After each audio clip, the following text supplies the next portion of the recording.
Good evening, everyone. Welcome to GrayManPrepping. It is time for Tactical Tuesday, where we talk tactics, gear, and more. And this is going to be a bit more tonight, because tonight's topic is limitations of emergency management systems. And how's everybody doing out there? All right. Since this is what I dealt with at my job at Homeland Security, I'm going to be treading on the wire or the knife's edge, trying to pulling everything that I can that is in the public forum and has not been labeled classified, SSI, or top secret.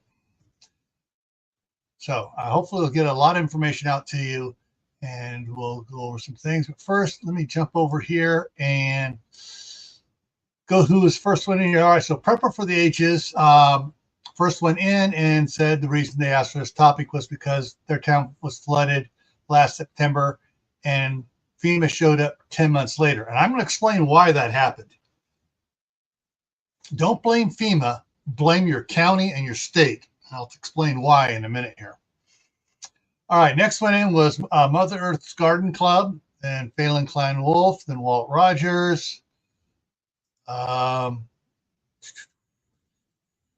Lee at Cold War Prepper, Aideneer from across the pond,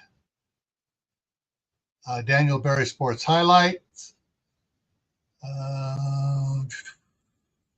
Utah Mike, Diana 2, Chef Tech, hey Mark, Kaylin Strain is here, Happy Mac, and everybody's chatting back and forth. Okay. So let me get some crap out of the way right off the bat, because everybody thinks one thing and it ain't the way it is at all. So let's get over here. I'm going to jump right in on this here. Okay, so let's go to the next slide here. Okay, as far as emergency management systems, Office of Emergency Services, Office of Emergency Management, Management Office, little Special Office of Emergency Management. Those are all different type of names they call them, whether it's a federal, state, county / parish, city / towns / incorporated area. All right. So, but one of the things everybody thinks that, oh, we had a disaster, FEMA's coming. No, they're not. There's several steps that must take place before FEMA can even, step one pinky into the state.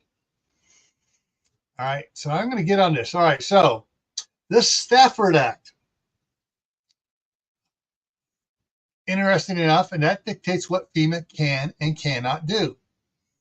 It was introduced into the House as H.R. 2707 by House Representative Tom Ridge, who later went on to become the first Secretary of Homeland Security. He was a what's the word I'm looking for? Not novice, rookie, but yeah, he was a freshman representative, and he was trying to get this bill to move, and Senator Ridge says, "Hey, I will, put me on it, and I will push it through." And so it's got named of the Stafford Act. All right, and here's the history of it. It was committee consideration in the House was the Transportation and Infrastructure Committee, and in the Senate was the Senate Environmental and Public Works Committee on it. It passed the House March 17th, 1988, passed the Senate October 21st, 1988, passed with an amendment.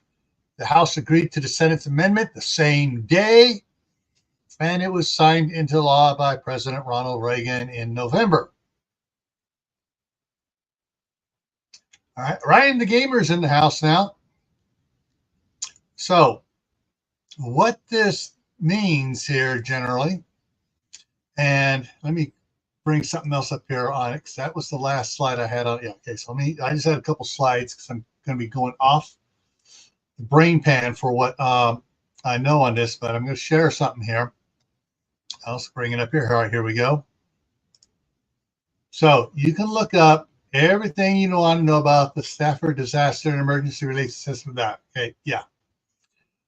All right, goes through and it covers all the friggin' different things, and buried in here somewhere,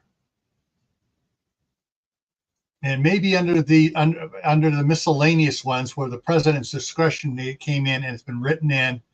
But I know for a fact, because I've had to use it several times, FEMA cannot do anything, nothing, zero, zip, nada, until the state has done everything it can, such as putting all of its resources towards the disaster, before FEMA can act. Oh, but wait, not only does the state, if the state says these counties are disaster areas, those counties or parishes must do the same thing, put all the resources for it. And then all the cities within those counties must do likewise. Let me give you an example of where people thought they were going to make FEMA foot the bill for everything. Katrina, Mayor Nagin, we're not going to put anything forward. We're just going to request FEMA aid, and we're going to complain when FEMA doesn't come in. And that's what they did. Unfortunately, Administrator Brown didn't pull this up and say, hey, we can't do anything until you put all your resources towards it. He was told not to embarrass Mayor Nagin. Well, they should have. And so FEMA can't do anything until everybody in all governmental agencies in the chain there put all their resources towards it. Once they do that, then FEMA will cut them a check to reimburse them. Now, when they drag their feet for months and almost years out before they did, actually put all their, resources towards it, realizing that FEMA's not going to come in until they do, that's what happened there with prepping for the ages. When they said it was 10 months before FEMA came in. Well, FEMA couldn't come in until the dinglebutts at the state level, the county level, and city levels did what they were supposed to do. And so everybody says, oh, FEMA's not helping like they're supposed to. Well, FEMA legally by law cannot help. And that's one of the limitations that, city governments and stuff, and counties and states, why isn't FEMA helping us? Well, your Office of Emergency Services knows why. And that's why they've been telling you, you have to put all your resources towards it. That said, there is a template out there of how they should, not that they have to, how they should set up their emergency management system, their Office of Emergency Services, whatever they want to call themselves. And so that's what they got to do. And let's see here.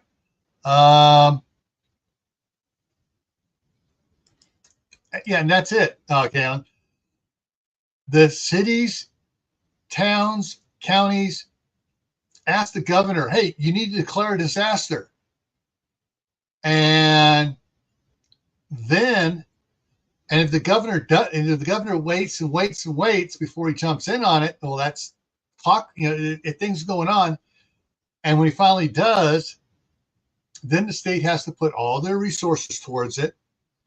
Then the counties and towns and cities have to put all their resources to it.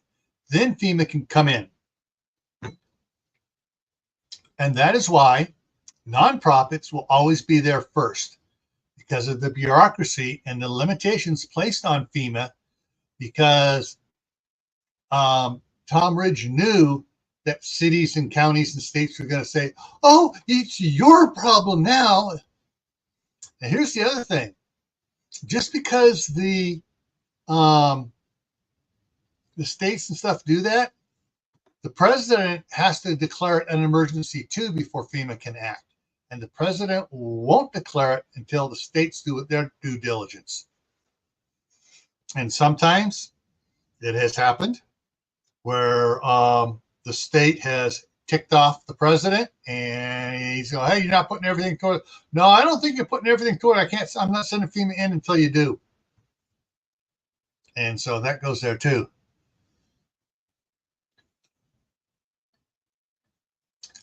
Yeah, that one went boom, boom, boom because they knew what was coming up and they were getting ready for that. Emails were going back and forth beforehand saying, hey, California's got some major fires, and I can't say who was on the phone with Cal EMA, that's what it was called at the time, California Emergency Management Agency, saying, hey, guys, you need to make sure everybody, all the leaders of the Senate, the House, and the governor is on board that the second, he declares an emergency, everybody's putting all their resources towards it and be ready to do it when you get one of these major fires going. And that's what California does. Now, the reason why California moves so fast, the incident command system that FEMA uses and teaches everybody came from California. It was called FireScope, and it was done in Southern California. That's the scope, SC, Southern California Operations Planning for Emergencies. For fires down in Southern California, they created the incident management system. And then the state, we're going to spread it for the whole state after the Oakland Hills fire. So when the Oakland Hills fire, you had all these agencies there, and everybody's picking their nose. Well, I'm in charge. No, I'm in charge. I'm in charge. No, you're in charge. We're not in charge. We're just here to help. Was going on, and they had all these command posts set up all over the friggin' places, and nobody was communicating. They hadn't followed it, and they called some the Southern California FireScope up, and the governor had to say, "This guy's in charge. Everybody listen to him." And that's when things started to get done there for the Oakland Hills fires. Corsair trainers in the house. Good evening, Captain. So and so from there, California created the incident command system, and after 9/11, FEMA and Homeland Security, okay, we're going to do this and push this out nationwide.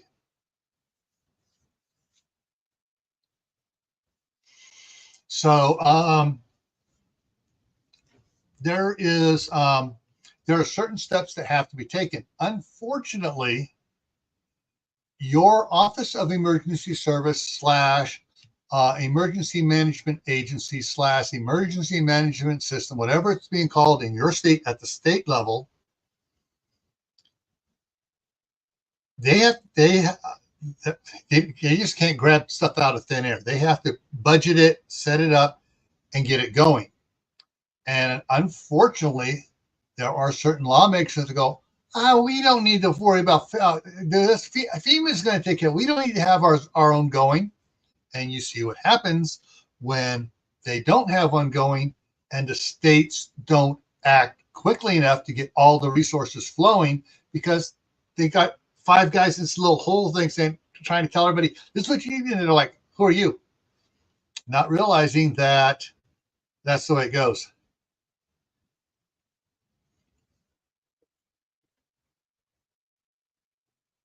Hey, Steve, try becoming a teacher for ICS 100, 200, 300, 400, 111, and not 111, 197, and the other one. The one that means you're a teacher now.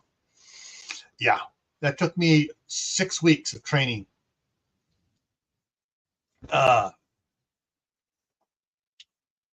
So so basically, the thing you can do is to write your get local people all act up in arms about it, getting your cities to expand theirs, and if the state's doesn't have a good one, get the cities and the county complaining to the state saying, hey, you need to budget more for this because we need we can't get federal aid until you guys have your stuff set up and you guys are doing this, that, and the other, and get it. Okay, what is ICS? Incident Command System.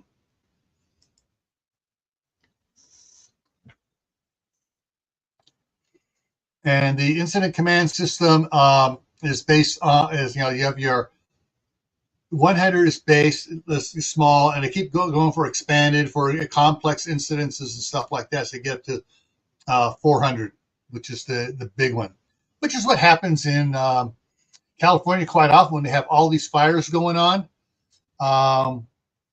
They put the Cal Fire winds up being the incident commander for it, and they start allocating. Okay, which ones? And they start getting all the information. They allocate resources to where it's needed most to save life first.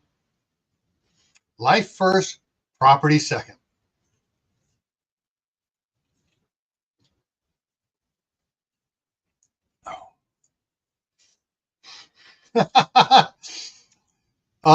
Aid and air. Sometimes it feels like ICS here is air soft as well. Here, taking pot shots, trying to get things done.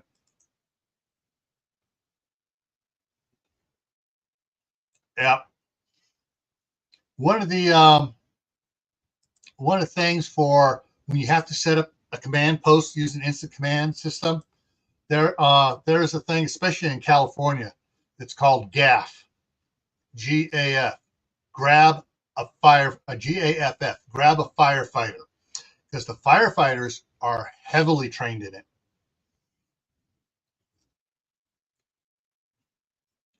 All right. So the limitations on all these agencies comes down to taxes.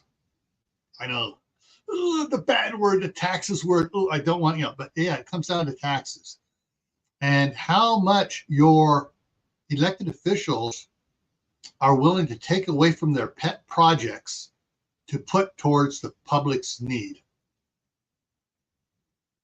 That's the way it is a lot of times. The legislators don't want to pull money from their pet projects in their area. They won't try to pull from others. So there's a lot of infighting of who's going to give up money to fund the Office of Emergency Services, the Emergency Management Agency, whatever, at the state level. California has learned, and they're probably have the best state level one out there.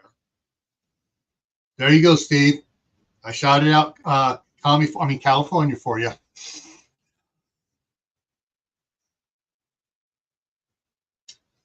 Exactly, Steve. I'm going to deviate here for a second, and so everyone can get on this page for this. FEMA independent study. All right. FEMA independent study. Oh, they got all sorts of courses here. Here's your course list. Emergency Management Institute, independent study courses. And you can take these courses for free. And it talks about animals in disaster, awareness and preparedness, animals in disaster, community planning, special events, contingency planning for public agencies. All these are training for that FEMA put in to get counties, cities, states, and people ready. And there's stuff for governmental employees. There's stuff for non-governmental agencies such as Red Cross, Salvation Army, and that. We go on down here. ICS 100, Introduction to the Incident Command System. Boom.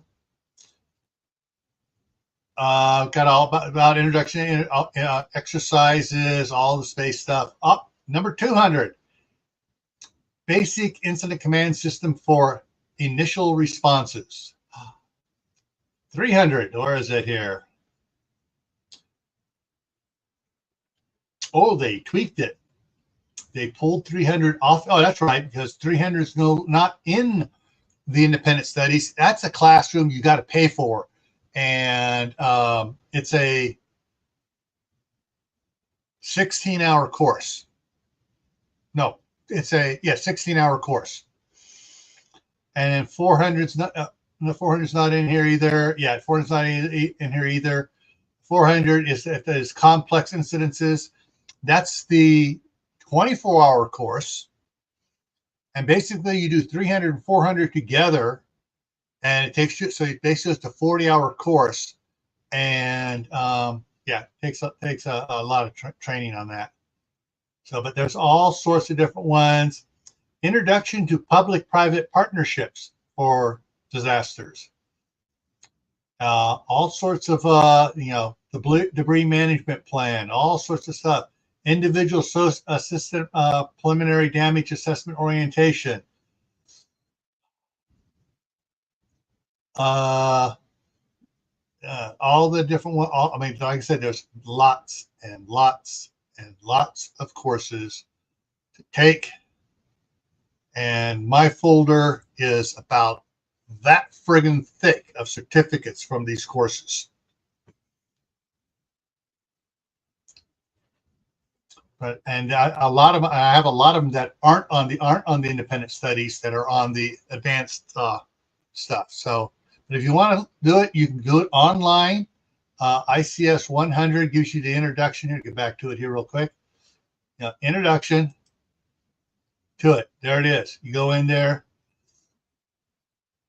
Course overview. Okay, it was updated in 2018.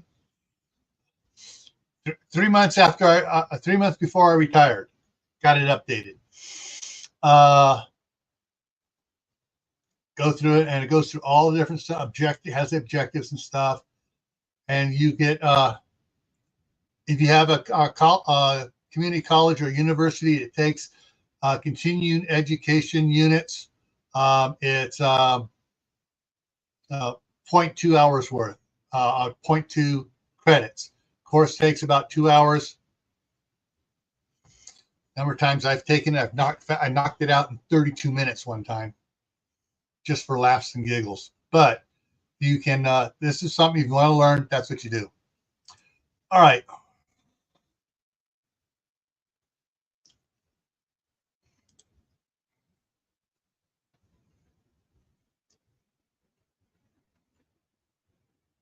Oh yeah, California has fires down pat.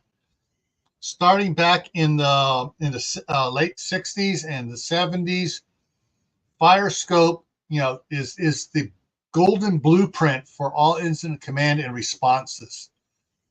They have it down pat, and they not only do they have state, local, state, federal responses, inmates. They have there's training courses for the counties, for county inmates to get on the fire teams. There is a lot of those. There's a lot of stuff going on there in California with it. Now, California also trains their national, some of their National Guard units in responding to the fires, both in operating heavy equipment as well as crowd control and evacuations for it. Yeah. Yeah, I know. Steve has been through a lot of that training.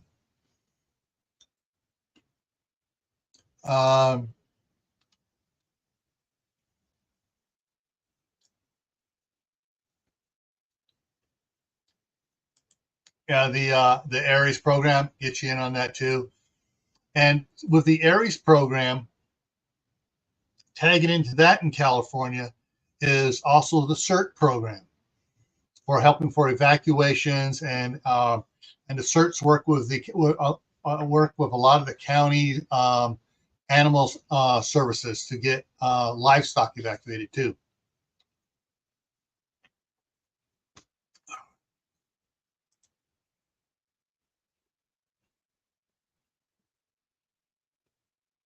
Yeah,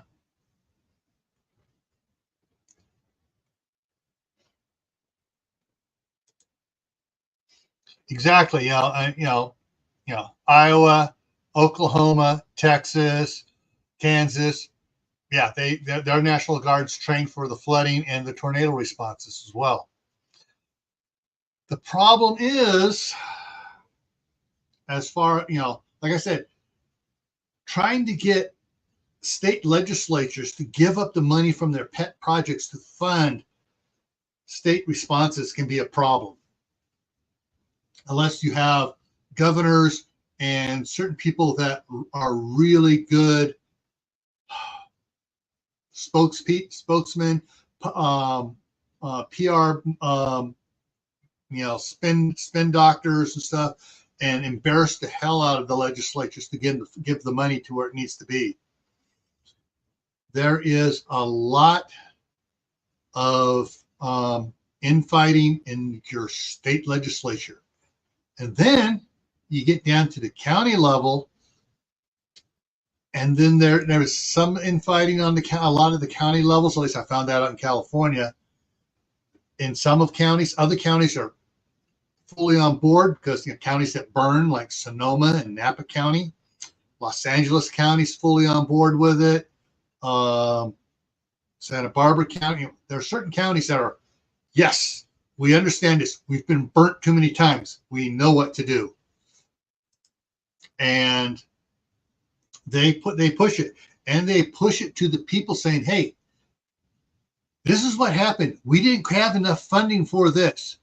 And they get the state legislature to say, hey, can we pass a 0.25% sales tax to fund the Office of Emergency Services a little bit more, get more stuff on there so we can respond better and actually save money for everybody in the future.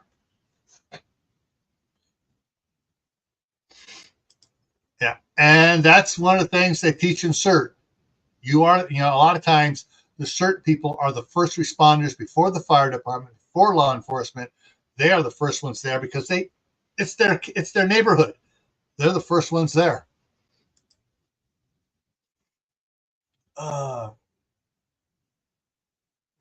Shoot, let me go. I knew I should have dropped this down there. Control C, Control V. Well, there's the link for those that want to come up and talk about it.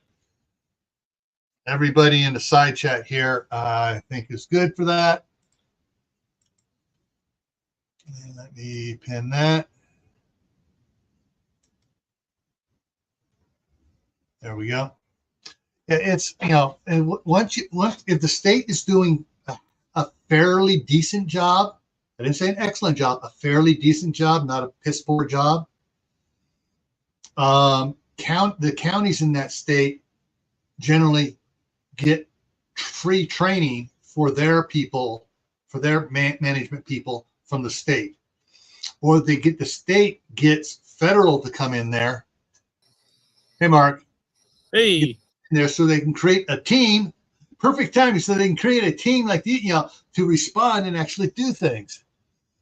And Don's here, WD Glock and Roll. Hey.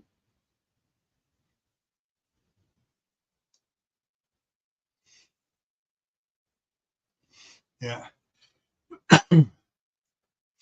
The interesting thing, I can speak to California because I worked with them the most till I retired, and I'm trying to work with the guys here in Idaho, but they seem to have everything under control, so I can just, okay, you guys are doing it right.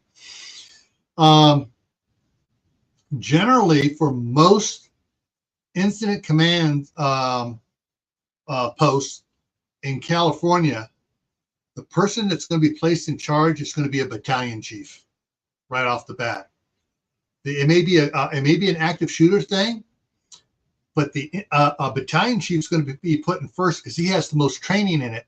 His assistant is going to be the deputy chief of police or the undersheriff or something like that, because those guys know gaff, grab a firefighter. They know how to set things up, set it up the best, and once it's set up, they incident commander says, okay, this is more your bailiwick. What do you need to have done for this? And I'll get it done for you. And that's why they love firefighters in incident command. So there are some states that are way behind on doing it because, we don't get that much here, and it's an expense we really don't need to do. Our constituents don't believe in it, so we're not going to do it. Well, the only reason why they can say that is because their constituents, the voters, aren't screaming at them, say, hey, we need to have a good Office of Emergency Services or a emergency management agency to deal with when we get these things and to deal with it quickly so we can get the feds in here ASAP.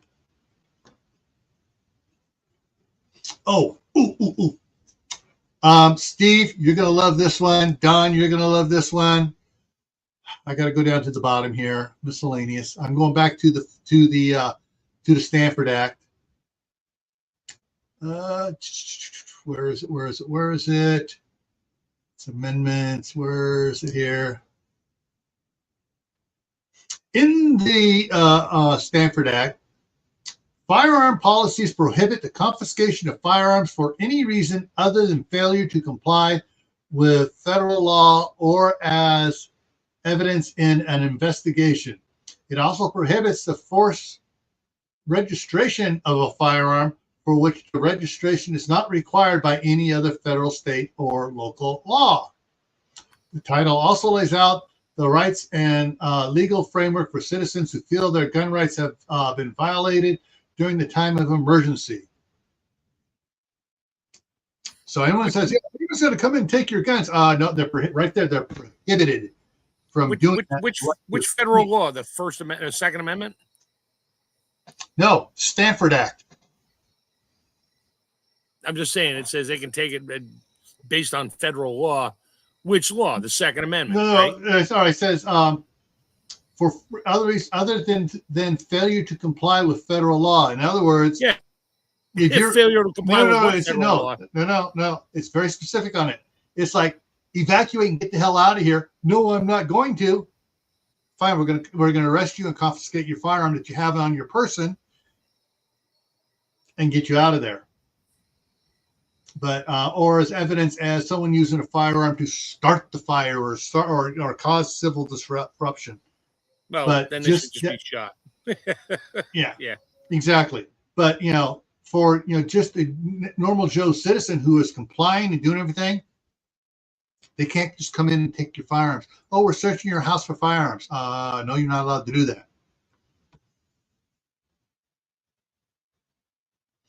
So. Yeah, they're going to search your house after you've been evacuated legally and took one of your firearms with you. Then they're going to go search your house anyway and take whatever you got. No, they're not. That's the thing. They're not. That's not part of the Stanford Act for FEMA. Well, you got to prove it. You got to prove that they did it. They can just go in after you're gone. Who's going to know? Well, no, they got other things on their plate. They got too many things on their plate to worry about going, oh, let's go get some firearms. No, that's not their thing. They're there, and most of the people from FEMA aren't boots out on the ground right away. They're in command posts working with and organizing and making sure the state, the county, and the city people are doing what they're supposed to be doing, and then calling in the supplies to match what those other agencies are putting out.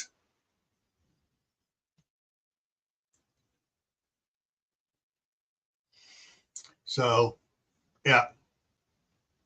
The example would be martial law, yeah. But so long as the thing is, everyone thinks, oh, they're looking for trouble during a disaster. No, they're not. They're not looking to cause trouble and do stuff. They're looking to try to help people and try to get the stuff going so they don't look bad to Congress. We are talking about Congress. Yeah, I know, but still, Congress is a bunch of crooks, but you don't want to look bad to the crooks. You want to be you don't want to be dealing with what they're doing, stealing stuff, because they feel that's their job. Yeah, I'm from the government. I'm here to help. Get out of my face. Yeah.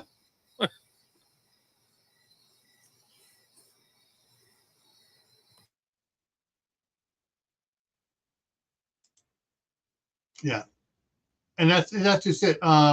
Generally, FEMA's not going to be boots on the ground for doing the evacuations. They're going to say, "Hey, sheriff, you need this area's getting bad. You need to evacuate it. Get with the command post for your county and get that area evacuated." That's the type of stuff that they're going to do as far as evacuations go. But yeah, very rural country, lots of bang bangs, yeah. And this is funny, believe it or not. A lot of the people I knew in FEMA were trying to keep it quiet that they were NRA, that they were Second Amendment supporters. And so what would happen is the employee would not be NRA, but their wife and kids would be, or their husband and kids would be. And what happened with Katrina when they were like going into houses? People were like, "I'm not leaving. I'm going to die here because it's my house," and it just started taking away guns for no reason. I understand that was the parish, and that was the cities. The cities doing that. That was not state government. That was not federal government. That was the local corrupt guys like Mayor Nagin that were doing that. So, that's the thing is, yeah, exactly. That was the local guy. Oh, we need to take all these, then those were the ones that were, we're drinking the Kool-Aid of the demon rats. And they were saying, oh, and there were members of certain political parties, and they're saying, hey, use this as an excuse to go in there and confiscate all the firearms. And some law enforcement did it, others did not. But far as most of us are concerned that are not in federal government anymore or state government, you're going to be dealing mainly with either your city and or county emergency management system, whether it's and generally most of them call it Office of Emergency Services, because it's an office. We're not a big agency. And so yeah, you just and that's the thing. It's just like I've talked about quite a while. Get involved with local government. Your city, your town. If you're unincorporated, go to the county supervisors or a county. They got a weird name for it here. Commissioner, county commissioners, or the parish commissioners, or whatever it is that leads your non-city government, and get involved with them as well.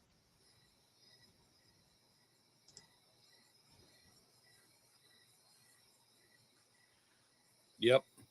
Mm-hmm. And you're right, Mike. Absolute power corrupts absolutely. And that's why we need to. Everyone needs to keep, going to and interacting with city councils, supervisor, board of supervisors or commissioners on the county level, and interact with them, because the more people show up to the meetings, and it's a nothing meeting, and they're packed full. People are up there going, "What's going on?" "Oh no, we're just here keeping an eye on you," and that really makes them nervous. I think that's why our previous mayor decided not to run, because I got about 15 people show up to one of the meetings there. Oh no, we're just here to keep an eye on you, see what you're doing.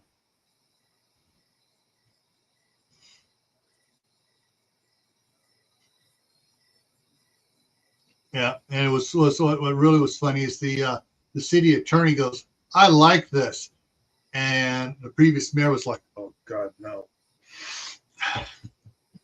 So he didn't run, but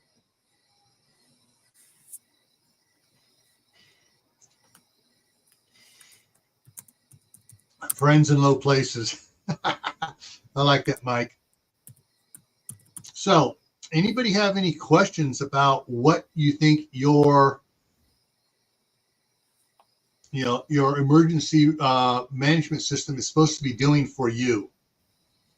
So I spent a lot of time training with Cal EMA, and they changed it back to from Cal EMA to California Office of Emergency Services, and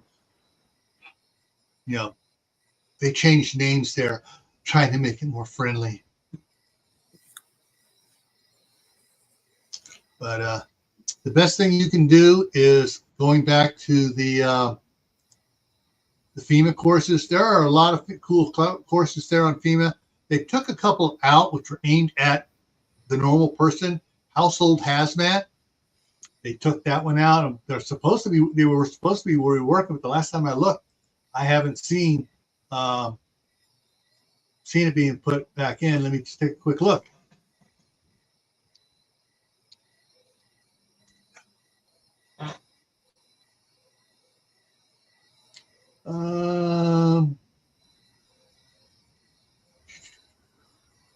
Yeah, they got all sorts of hazardous materials classes and stuff, but I don't see the. No, they have not put the household hazmat back in for training. Fortunately, I got the entire thing on both of my computers and on some DVDs. All right, example of chain of command in an emergency. Well, hang, let's just go back here. It's going to be easy to do it this way here.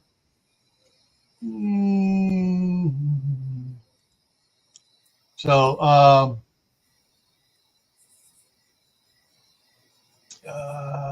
shoot, dang it. Does it have the, so depending on what the emergency is, if it's a mass casualty incident, California, Interstate 5. Oh, it's fog season. Oh, we got a 200-car pile up again. So the first responders are going to come and say, "Hey, this is way out of our thing," and it's going to escalate immediately to the California Highway Patrol and to Cal Fire.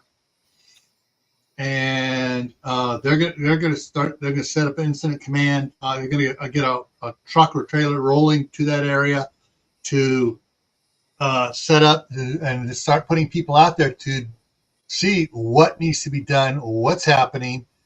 There's going to be a public relations officer. There's going to be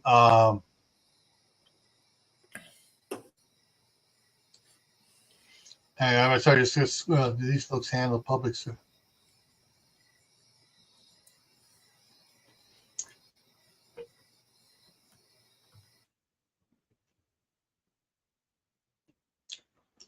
So yeah, like Steve said there for communications. Usually the people, the public relations officer will feed the information to the news agencies. They won't be handling it. They'll just be feeding. All right, this is what's going on. This is what we need. People stay out of this area, and they give them the press releases to give the updates on the news and stuff. Logistics, yeah. Getting what other supplies are going to be coming in, who's going to be doing what equipment's going to be needed, and they're going to be setting up and moving those things in. You have person for logistics, persons for operations, persons for PR and communications, and they're going to start setting up. It's going to be like this person's going to have like 5 people under them. If they need to, they will step it up. They don't want to have more than 5 people reporting to them, so they set up a chain of command of 5s, and they want to keep it around 5. To get up to 8, they split it into 2 separate groups of 4. That way, one person's not getting overloaded with 20 people reporting to them. He's got 4, and he gets, oh, this is very important. He fires it up the chain really quick. Hey, Moon over Miami. Yeah, so like, they're getting equipment in there. Now, California fires, when you have 16 fires going on. Oh, this one here is just 5 acres. This one's 5 acres. This one's 15 acres. Oh, there's a 100-acre fire going now, and they're gonna decide where the resources need to go the most. All right, dozers and stuff to the 100 acres. Let's get some helicopters or some planes to drop some water in this 5 acres. It's in the canyon. It's hard for them to fight. Get that one out quick so we can move everybody elsewhere.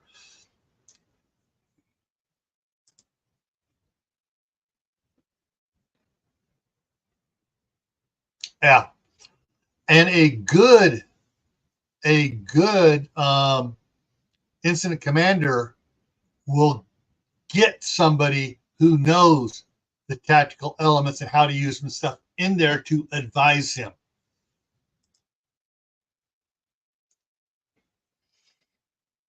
Yeah. Yeah. So there is a lot of things that does it. Now, the other thing you can do, you can learn a bit about the incident command system by taking the CERT training, because they give you an introduction to it in that as well, and how it works and everything, and how to set up your locally set up your own little small incident command system to report to the the city incident command system, who will report to the county incident command system. Yeah.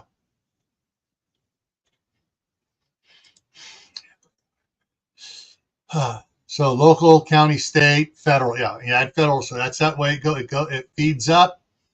And every time I've seen it, it gets big.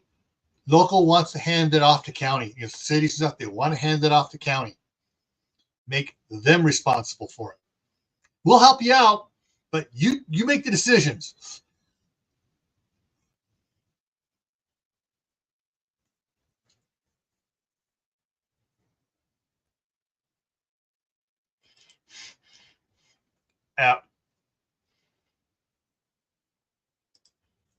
Yeah, you just like to be in the action, though, Steve. No, but I understand what you're talking about, though. You want to be with your teams. That's why they need to get above the team leaders. Need to get someone higher up there to come out and get in there. But yeah, you want you're going to have a pyramid of people reporting up, and that's instant command is to control that pyramid, make sure information flows down and up quickly, as well as information comes up. Oh, you need this. All right. Oh, yeah, you do need that. We need to get, and it's logistics. All right, we need to get this down over there. Operations. We need to get people over there too, and we need to do this. And yeah, it can get quite hairy.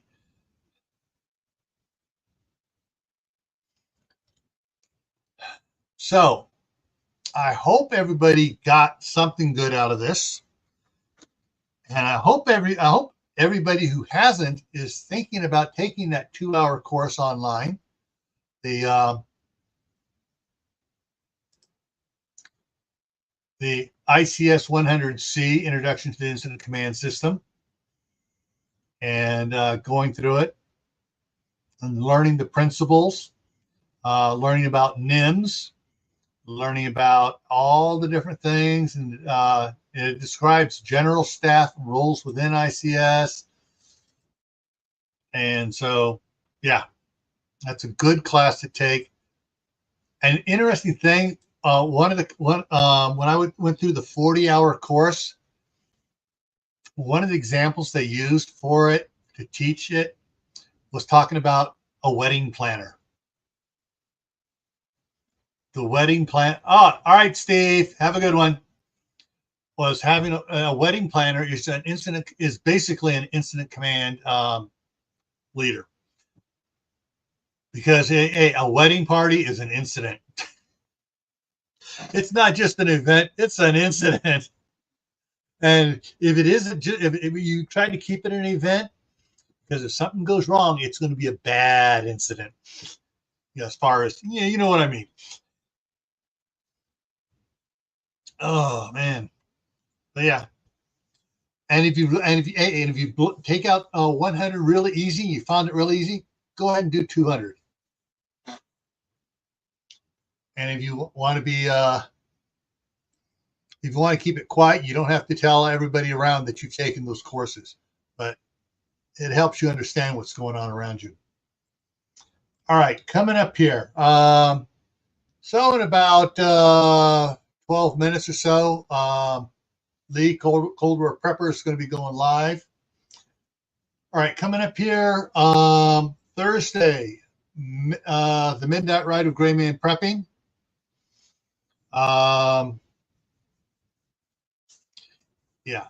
Yeah, so it's going to be same as normal, except it's going to be coming from California. Friday night on the homestead for Camp Patton Family Compound. Topic is organic fertilizers. Survival Saturday back here in GrayManPrepping is dealing with youth in difficult situations. Monday on Camp Patton Family Compound, we're going to talk about canning applesauce and some of the different ways some people can it. Dr. Paula puts bourbon in hers. Next Tuesday, Tactical Tuesday. How will your garden, make sure I got that right. Yeah. How will your garden survive an SHTF or Tawaki event? So, and then can it keep up with a SHTF or Tawaki event? That's going to be the other problem too. So that's what's coming up here in the future here.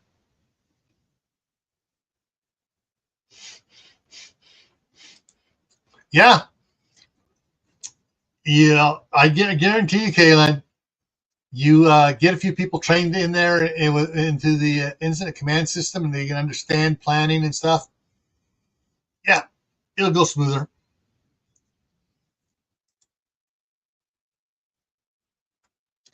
So that's what's coming up here in a little bit. Update here at the homestead here. The tree guys finished cleaning everything out that they're cleaning out. They came in, raked and everything, cleaned up a lot of stuff, and took it off. So now I just got some big old monster pieces out there that my daughter wants a couple over there to make these, to stack it up like some checker pieces and stuff, so the kids have something to climb on and around. The big ones that aren't going to move at all. Of course, I'll put some big 12-inch screws in there to hold them in place, but they ain't going to move anyways. I mean, it's going to. I'm not even sure my tractor can pick some of those pieces up. It's barely able just to drag it across the ground. So that's one thing coming up here. I got some more. Oh, I got some more videos coming up. There are some members-only videos that I've put out the last couple of days here. Both of them are members first. So members are going to see it for like 24 hours or so before it goes public. So members, that's how you get email notifications of the videos coming out that are for members only. And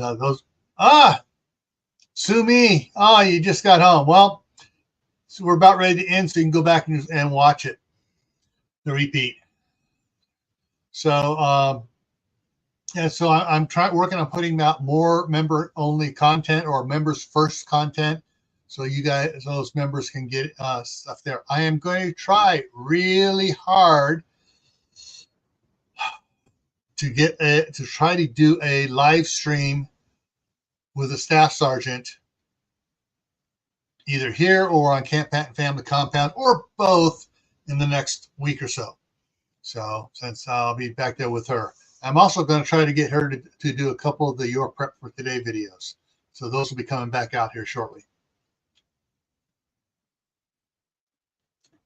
All right, let me go over here. Go ahead and close that out.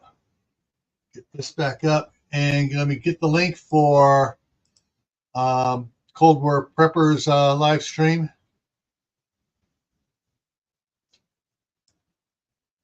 You give me a second.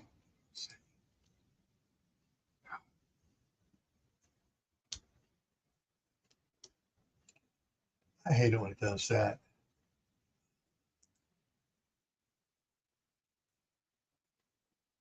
Oh, it's only doing a link. It's not doing that. Okay. So it's How to Survive Milwaukee Chapter 14. It's up to you. And here's the link for that. I was going to try to copy all the fun stuff on it, but it doesn't want to copy. Everything's acting up. So there's the link to Lee at Cold War Prepper. And that's what it is. All right. Crud. I don't hear the kids out there riding around. They're probably playing in the woodpile again. All right, everyone. I'm going to get out of here now. Remember, stay happy no matter what life throws. Stay safe. Don't go out and do anything foolish. Keep adding to your preps. Water, food, medicine, clothing. Learn a couple new skills every month. Work on your fall garden now. We're into that time frame for planting cold weather crops. Yes, it's going to be hot for another 4 or 6 weeks, but that just gets the plants growing up fresh, and then going to cold stuff, and then you got the lettuces and stuff that'll produce into the colder fall temperatures. All right, everyone. Hopefully I'll see you Thursday on the Midnight Ride. Have a good night. Got the dog howling in the background. Yep.